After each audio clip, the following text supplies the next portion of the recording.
Good morning, everyone. Good morning. Welcome to the First Universalist Unitarian Church. My name is Carl Drake, and I'm a member of this church. I want to extend a special welcome to everyone joining us here and online this morning. Since 1870, UU Wausau has served as a vital voice for liberal religion in central Wisconsin.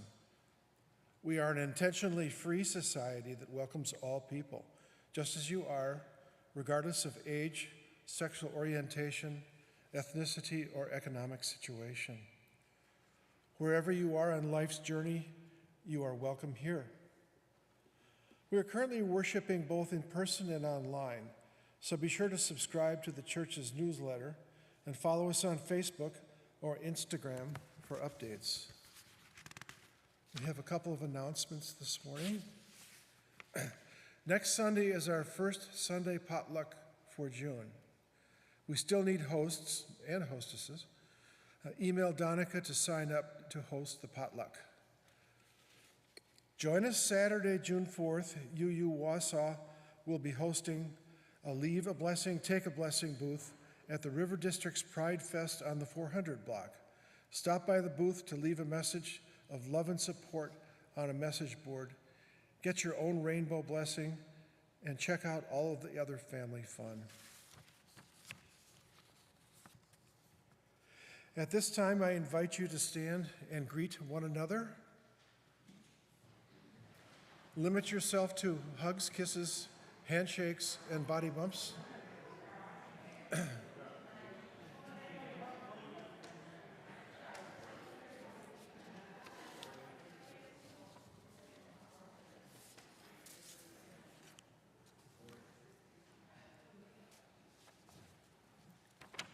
Please join us in repeating the chalice blessing as we light. You gonna light?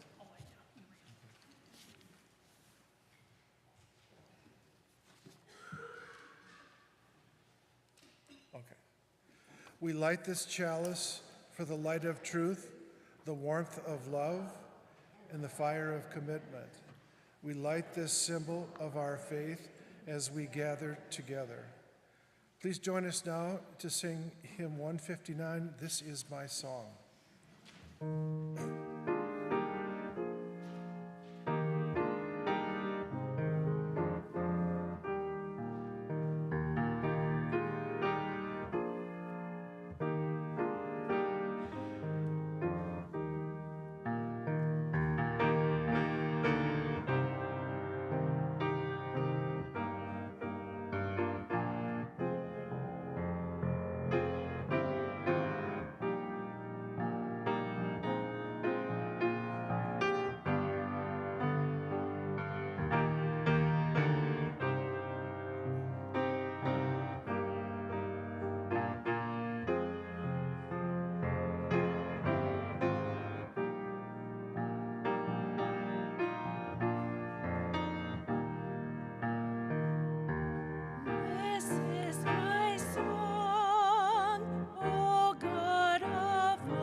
Skies are bluer than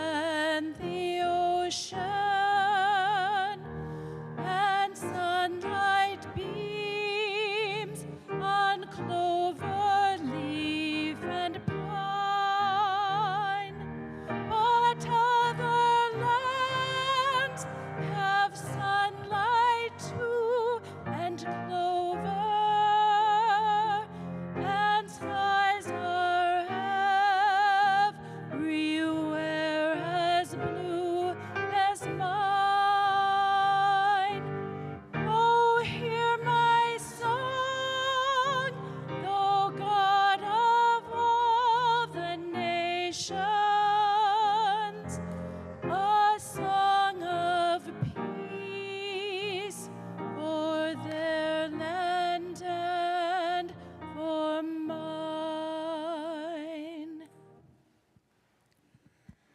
Please join us in repeating our affirmation. Love is the doctrine of this church. The quest of truth is its sacrament, and service is its prayer.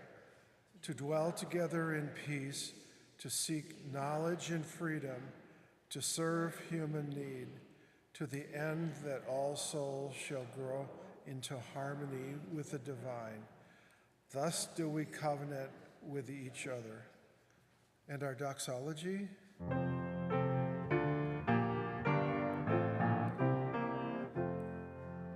From all that dwell below the skies, let songs of hope and faith arise. Let peace, goodwill on earth be sung through every land, by every tongue. Please have a seat. Good morning. Is this on? Can you hear me? You can hear me? No? Yeah, okay, you can hear me. There we go. How are you all doing this morning? Oh, well, one good. Okay, good. So in recognition of Memorial Day, I thought I'd start with an old you all saw lore story that you all might enjoy. So this was back in the 90s. Several of you, I'm looking around, used to be members here in the 90s. There used to be a sign on Grant Street, and they would, put the minister is preaching, and they would, put the title of the sermon or whatever. Do you all remember this? You all have been around for a while, right? In any case, it was this time of year in the mid-90s. I love this story, by the way. Anyways, it said the Reverend Glenda Walker, much beloved colleague of mine, Minister Emerita, the Reverend Glenda Walker will be preaching Church, the most important thing. Quite a title, right? Then it said next Sunday, Memorial Day, the church will be closed. Anyways, I just thought you all. So thank you for making church the most important thing here on this Memorial Day Sunday. So I don't have to hang that sign, church closed. So I thought, in honor of Memorial Day, I would tell a story. Have you all ever seen the movie The Best Years of Our Lives? It's a William Wyler movie. It's absolutely wonderful. It stars 3 veterans who've returned from World War II, and they both have 3 just dramatically different returns from the war. One of the men come back and he's interviewed at a local bank, and he gets a job as the bank president. Quite a good job whenever you come home from war, right? Another man comes home and has really no training beyond high school and beyond war, and so he gets a job at the local pharmacy as a soda jerk, making ice cream floats and pulling sodas for kids and getting candy thrown in his face. And the third man comes back and he's lost both his arms and his legs. And that character in the movie is actually a true veteran of the war. And they come back, and the same story that all 3 of these men tell is this. And I love this point that they say, and I don't know if it's true or not, only you can decide, but it's certainly true for them. What they all said in some way or another is they said, the best of us, meaning the soldiers who went to war, the best of us are the ones who didn't get to come back. That's what they all said. So I wanted to tell a seldom told story about the best of us, of someone who didn't come back, so that we can get an understanding of what it means to sacrifice. Now, this is a dramatic telling of sacrifice, but nevertheless, we've all made sacrifices in our life, right? And sometimes we need a little inspiration. So how many of you have ever been to London? Been to England? Been to Trafalgar Square? Well, when you're walking around Trafalgar Square, there's this lovely statue in the middle of it, and you all know who that statue is of. A woman by the name of Edith Cavell. Does that ring a bell to anybody? No. I'm going to tell you a hero story. So in the First World War, a woman by the name of Edith Cavell, she lived in what was then occupied Belgium. And what she was doing was she was treating soldiers regardless of from where they came. She would treat French soldiers, Belgian soldiers, German soldiers. It didn't matter. If anybody was hurt or broken, you came to Edith Cavell, and she would treat them. Well, in any case, some soldiers found her on October 15th in 1915, and they stormed her hospital. And they said, "We're trying you for treason because you can't treat anybody you want." But she kept on treating all these sick soldiers that kept coming into her hospital. Of course, the court case, as you can imagine, was a total setup. They wouldn't let her have an attorney, and so effectively she was forced to try herself, and she was sentenced to die. And so what they did is they let her out of her own hospital, they tied her to a post, and they shot her. But in the moments before they shot her, an eyewitness jotted down these exact words, and I thought I'd read them for you this morning. This is what the eyewitness said. He said, "After receiving the sacrament," a priest came and gave her a final communion. "So after receiving the sacrament and within minutes of being led out to her death, she said, quote, 'Standing as I do in the view of God and eternity, I realize that patriotism is not enough. I must have no hatred or bitterness toward anyone.'" And she died. Patriotism is not enough. And so when you think about what it is that will inspire you to make a sacrifice, what is it in your true heart of hearts? What settles right down in the pit of your stomach that causes you to do something that might guarantee certain failure? And patriotism isn't enough. When being a lumberjack from one of Wausau high schools isn't enough. What is it that is enough for you? That's our story for this morning, and I invite you to sing. No one's going anywhere this morning, so stay in your place, and we'll bless this occasion, bless our children here, bless our children online. Join me in singing our children's song. The words are in your order of service.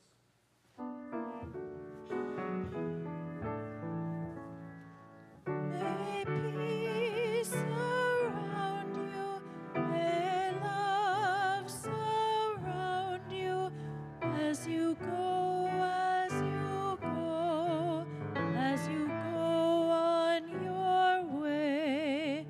May peace surround you, may love surround you as you go, as you go, as you go on your way.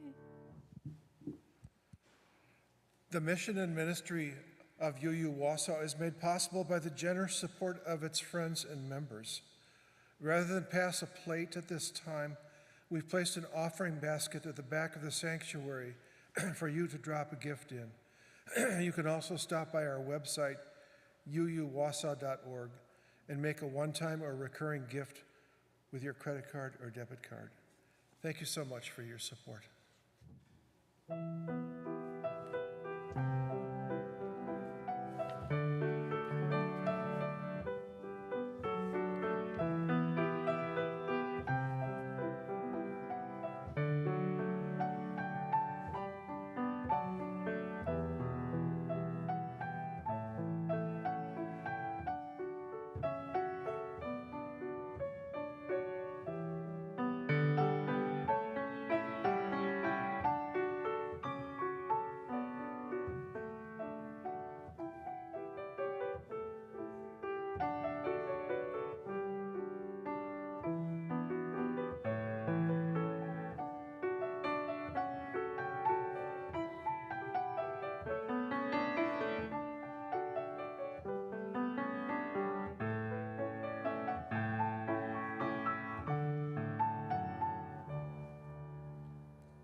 I'd like to invite you now into a spirit of prayer and meditation.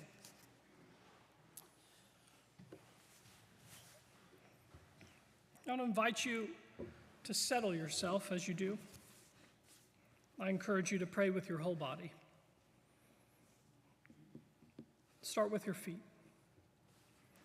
Put them flat and firm on the ground. You're welcome to close your eyes.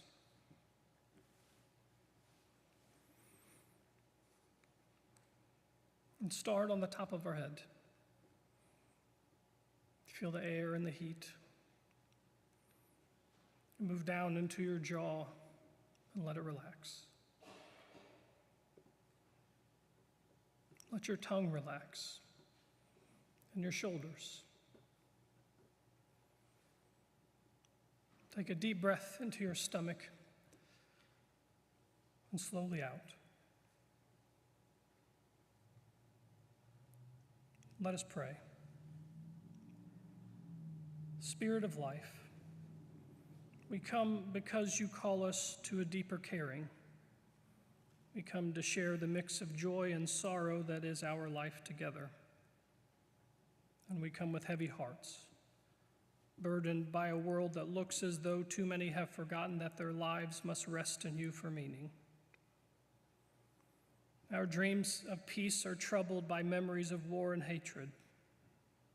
We know of so many whose nights are haunted by the agony of violence within the home, or family, or city. And there are those who gave their lives believing that their sacrifice would save us from the terror that was stalking them.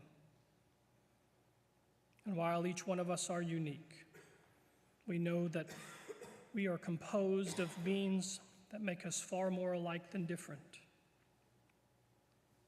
Prophets and sages, in answering your call, have walked among to show us what living and loving looks like when it is rooted in love.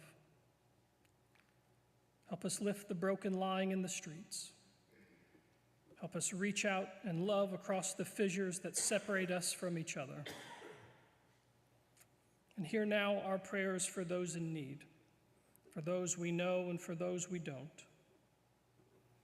God of all creation, we lift our prayers, counting on the power of creation to lead us one day to the good news of reconciliation and forgiveness. And now let us call to mind all the joys and sorrows in our lives, and let us meditate on them in silence together now.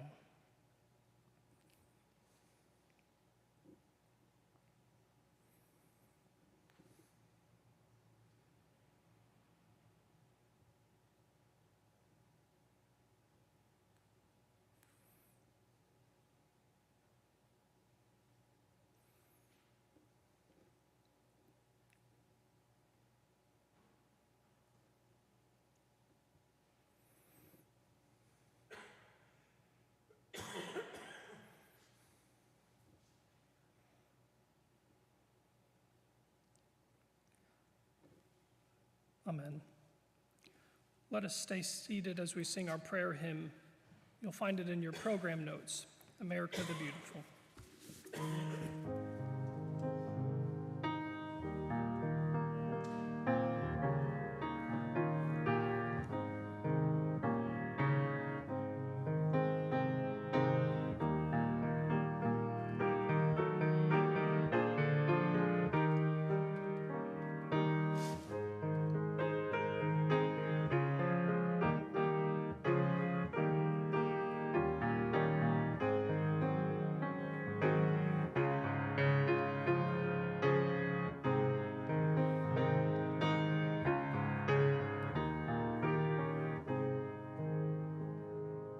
Oh, beautiful for spacious skies, for amber waves of grain, for purple mountain majesties above the fruited plain. America,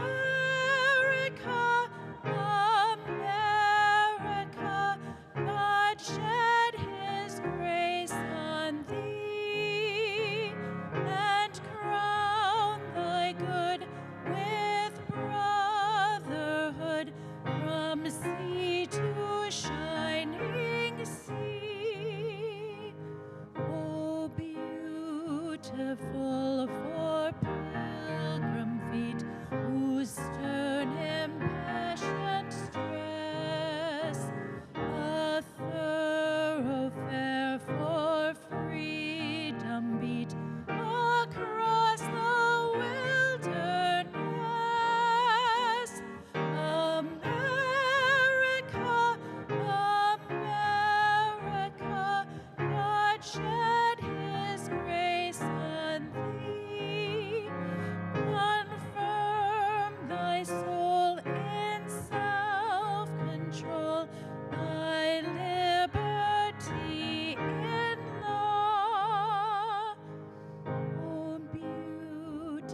dream that sees beyond the years. An alabaster city's gleam, undimmed by human tears. America, America, God shed his grace on thee, and crown thy good with brotherhood from sea to shining sea.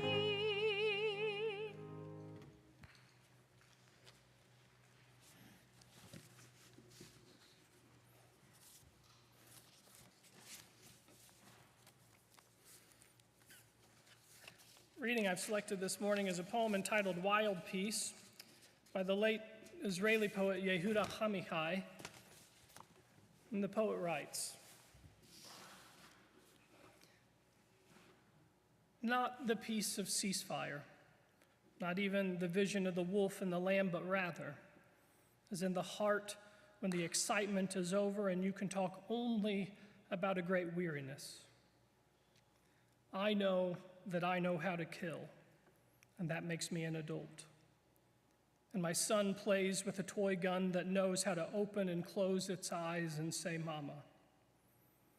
A peace without the big noise of beating swords into plowshares. A peace without words, without the thud of the heavy rubber stamp.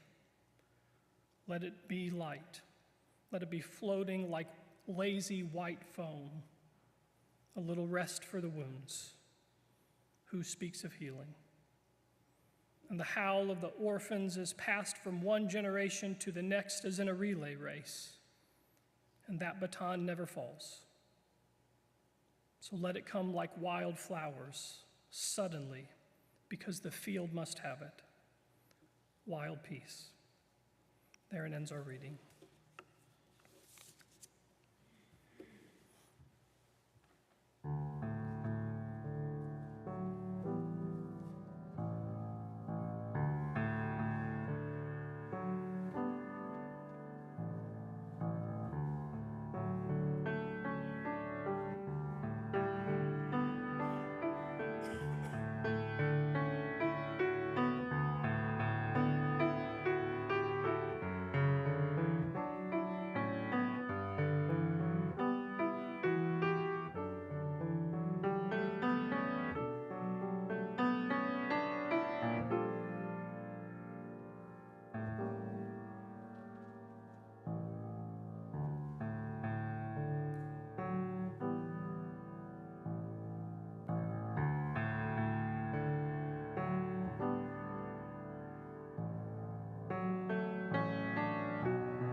So at the risk of stating the obvious, I want to acknowledge that it's been a difficult week.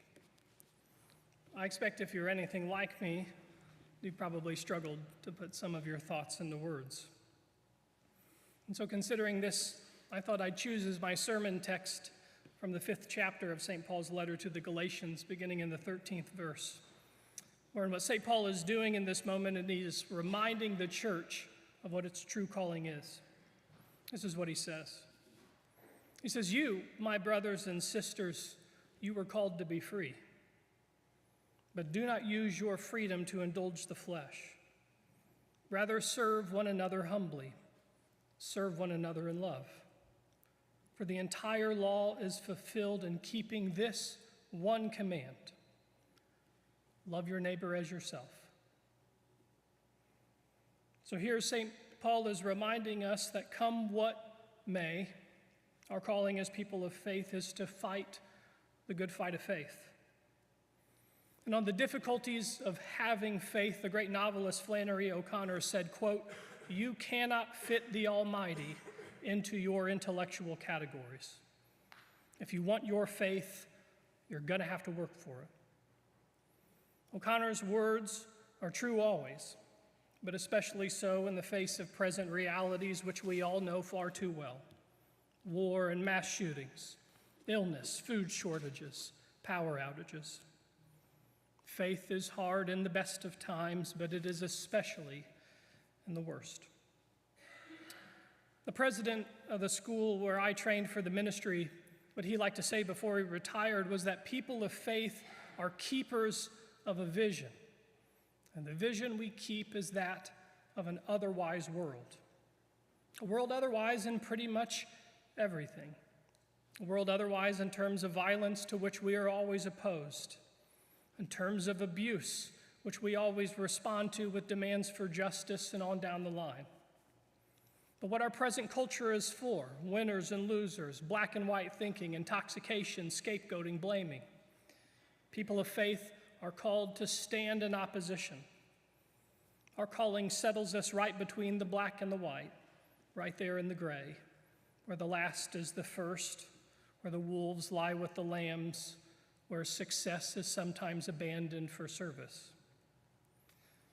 So yesterday, I watched some of the new Star Wars series, Obi-Wan Kenobi. Does everybody know what Star Wars is, or do I need to start from a long time ago in a galaxy far, far away and tell you all what Star Wars is? You all know. Do you all know what a Jedi is? I could break down the whole history of Jedis if I need to. Okay, I just want to make sure we know our terms before I start talking about it. Okay. Get me afterwards if you want to run down into history. But anyway, so yesterday I watched some of the new Star Wars series, Obi-Wan Kenobi. Watch it, it's wonderful.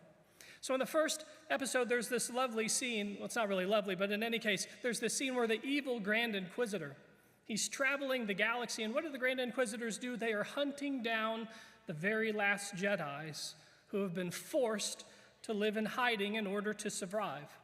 So most of them never use the Force, nothing like that.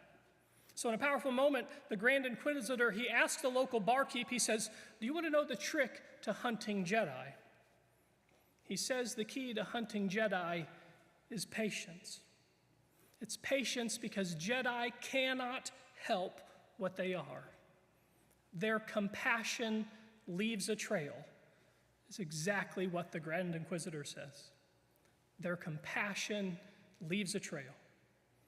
If the Bible were written by George Lucas, and I would buy it if he decided to write one, the command to love your neighbor as yourself would have been rephrased to say, wherever you go, be sure that the path you're walking is paved with compassion. And so the faithful are called to be people of heart, of course, and people of compassion. That isn't to say we are not people of thought, because we are people of thought too. But even our thoughts are supposed to aspire to compassion, which is always easier said than done. One of C.S. Lewis's books entitled The Abolition of Man, what he notes is, if you ever go back and you read classical and medieval writing, what you'll notice in their writing is that they regarded the chest as the seat of our moral intuitions and our convictions. In the medieval mind, what they thought is that our mind certainly thinks and analyzes, but then the body is what is used to simmer our moods. And our chest, our heart. Our heart is the thing that converts thought and impulse into compassion and action. But unfortunately, today, most of us whenever we want to get something off of our chest, we don't do it with compassion and meaningful moral consideration. Most of the time, and often without even thinking about it, we turn to social media or the comments section to get something off of our chest. And a lot of what we're saying, a lot of what we're posting, and a lot of what we're writing probably should have remained on our chests, even if it hurts and burns to do so. The point and purpose of this church, based on my understanding of its 152-year history, is to invite people on a quest of repair, starting from the inside of us and then moving out. To change hearts and to heal and strengthen the seat of our affections. And knowing what we do about the state of the church and the world, we can safely assume that our mission, as important as it's always been, it's not exactly popular. I'll tell you what I think seems popular today. Whenever I read the news, it seems to me like insults and irony are the things that are popular. And this fact, if I'm right, it only serves to highlight the moral corruption that is evident on both sides of the political aisles. What this constant fighting does is it make it next to impossible for any fair-minded person such as yourself to deny that the world has surrounded itself in a fortress of lies. Lies about elections, lies about people who don't think or vote like you, lies about immigrants, lies about war, lies about school curriculum. And if you're the kind of person who enjoys condemnation, then you're aware that there is no lack of material these days. But what good, I'm asking you, what good is public or private condemnation if the only thing it does is adds fuel to an already raging fire? Our faith challenges us to keep our anger and our pain inside, even though it hurts, until we find a proper outlet. Until we've focused our thoughts and feelings so sharply that we know precisely where to direct them using serious moral action. And I'm not trying to suggest that we should never take immediate social or political action. I think we should. But I can't help but wonder that if there was no such thing as social media, if New York Times turned off its comment section, if there was no Facebook, TikTok, no Twitter, what then would we do? This line of thought came to me the other day as my wife and I were watching our daughter's track meet.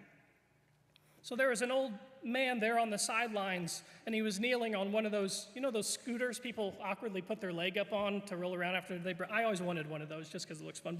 So there's this old man, he's standing on the sidelines, and he's kneeling on one of those scooters that people use after they break their leg. And so even at half capacity, this guy showed up to cheer on the students. And my wife, for those of you who don't know, she's worked for the local school district ever since we moved here. And so she knows a lot of people, and she knows this gentleman, but not exceptionally well. What she told me, though, is that everybody loves this guy. His wife, a long, long time ago, she used to be a teacher, and she worked at my daughter's elementary for a long time. And back in the 80s, when she got that job, what this guy did, beginning back in the 80s, is he would cook soup. Every single night there's a parent-teacher conference, and he would serve it for every single one of these teachers so that they don't have to do parent-teacher conferences hungry. The other thing he does is he volunteers a whole bunch of his time to help kids cross the street.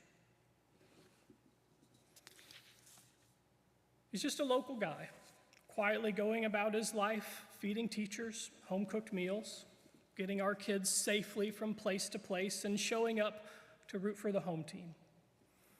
And I looked, and as he scooted his way onto the field, a whole mob of teachers and students, they all just rushed up to greet this guy. And the commandment came into my head. It said, love your neighbor as yourself, and you'll leave a trail of compassion everywhere you go. Now, given recent news, you might find it odd that I lift up a local guy who cooks soup and holds stop signs. After all, the fact of the matter is this guy isn't curing cancer. He's not shouting down legislators. He doesn't even have a decent Twitter following. All those teachers that ate his soup, they still got cussed out by angry parents, and they got punched by raging kids. Every single one of those teachers still went home tired. All those kids since the 1980s that he's helped to get across the street, some of those kids still got bad grades. Inevitably, some of them ended up in jail and some of them got pregnant in high school. But somewhere along the way, a gentle man, in a quiet way, embodied a true expression of the quest to repair from the inside out. And he said, I'm going to share it. So the late Paul Farmer, who some of you probably know, he worked as a doctor in some of the poorest nations in the world. And he had a phrase for acts like this, for people like this. And this is his phrase: fighting the long defeat. Fighting the long defeat. So Dr. Farmer and the medical aid organization he co-founded called Partners in Health, it rose to public awareness after a journalist by the name of Tracy Kidder. She wrote a book about him called Mountain Beyond Mountains.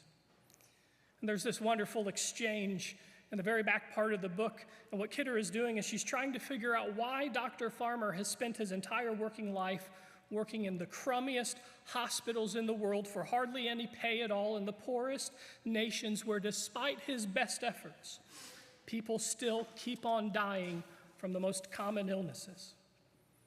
I mean, think about it. A Western-educated doctor, he could hop on a plane and fly pretty much anywhere for 8 hours, and it would have delivered him somewhere where he could have worked as a nice, white-coated doctor in a well-appointed office, in a nice American city, in a nice suburb with an in-ground pool in his backyard. And in response to this question, Dr. Farmer, why do you choose to work like this? Here's what Dr. Farmer said. I'm going to quote him. Dr. Farmer said to the journalist, I have fought the long defeat and brought other people on to fight the long defeat. And I'm not going to stop because we keep losing. Now I actually think sometimes we might actually win. And don't get me wrong, I don't dislike victory. But you know, people from our background, comfortable people like you, comfortable people like me, we're so used to being on the victory team. And actually what we are really trying to do is to make common cause with the losers. And those are very two different things. All of us want to be on the winning team, but at the risk of turning our backs on the losers, no, it's not worth it. And so you fight the long defeat. In the Bible, all those losers were called the least of these, which is a phrase that stands for children, the sick, widows, orphans, the poor and grieving. And the reality about the least of these is that one day, every single one of us will fall into at least one of those categories. Aging, illness, grief. They're all just a matter of time because being alive demands that we constantly change. And the world we're living in, the universe we're floating in, it's all changing too. Just think about it, everything, the universe, the stars, the earth, everything is constantly changing and expanding. And so are we. Just think about some of these facts. Every day, some of us more than others, but nevertheless, every single day, all of us lose 50 to 150 strands of hair. It's kind of gross. This one's even grosser, but I'm going to say it anyways. Over the course of a day, your body will shed 10 billion flakes of skin. We shed so much skin that most of the dust in American households is made up of our dead skin. I'm sorry to ruin your morning, but it's true. Here's another fact. 28 days from today, all the skin on your entire body will be 100% new, right down to the atoms and the cells. You can even bury a body, and what happens? It just keeps on changing. And with the fact of change everywhere, the question we're left with is, what then remains constant?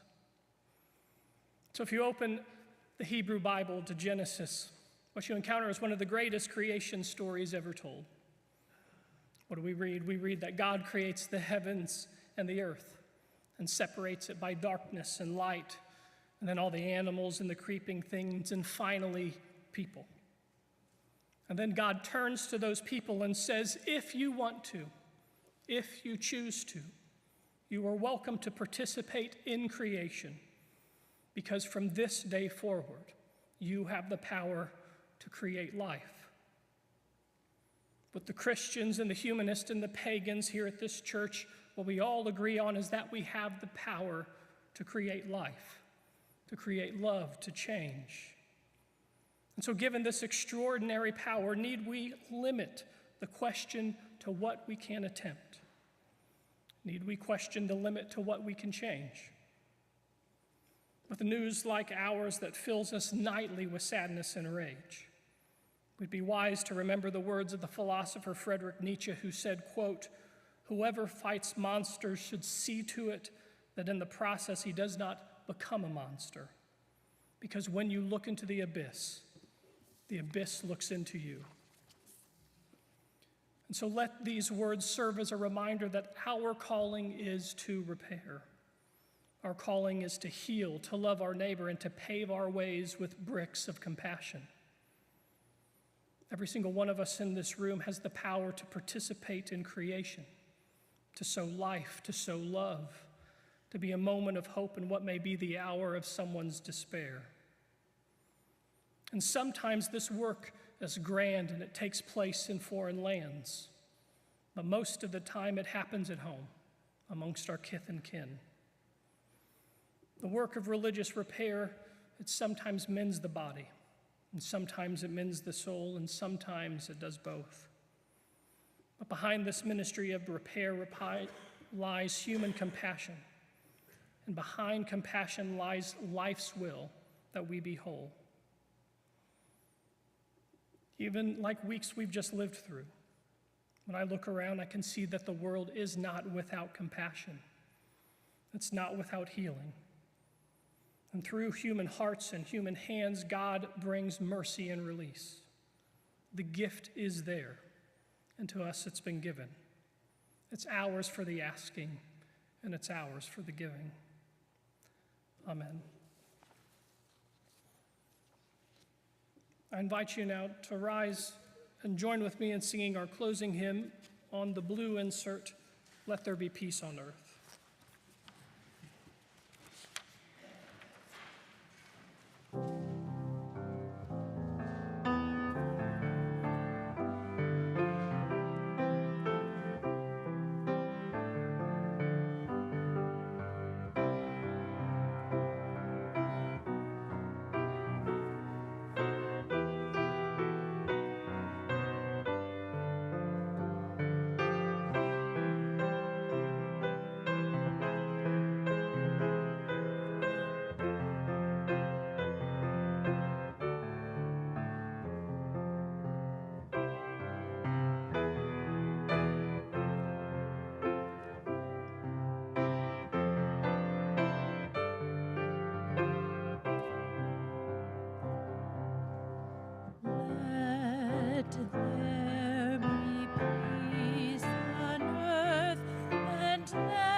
If you came here with someone this morning, I invite you to take their hand.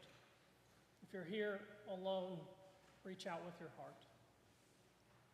May the truth that sets us free, and the hope that never dies, and the love that casts out fear lead us forward together until the day spring breaks and all shadows flee away. Have a seat, relax, and enjoy the postlude.